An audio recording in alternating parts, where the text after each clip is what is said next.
time. Governor Ducey. Thanks, Elon. I really enjoyed your comments today. And as someone who has spent a lot of time in his administration trying to reduce and eliminate regulations, I was surprised by your suggestion to bring regulations before we know exactly what we're dealing with AI.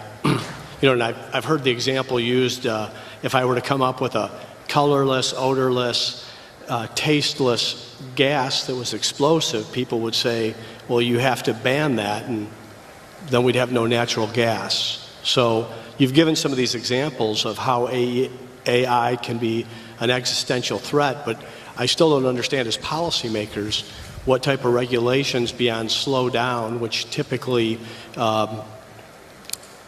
policymakers don't get in front of entrepreneurs or innovators. Well, I think the first order of business would be to gain insight. Right now, the government does not even have insight. And I think the right order of business would be to stand up a regulatory agency, initial goal, gain insight into the status of AI activity,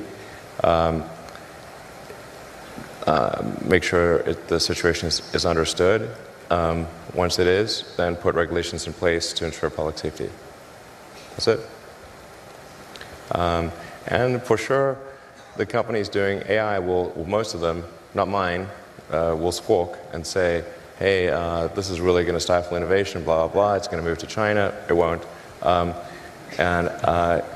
It won't, because has Boeing moved to China? Nope. They're building aircraft here. Same on cars. And so the notion that if you establish a regulatory regime that companies will just simply move to countries with lower regulatory requirements is false on the face of it, because none of them do. Unless it's really overbearing, but that's not what I'm talking about here. I'm just talking about, making sure that there is awareness at the government level.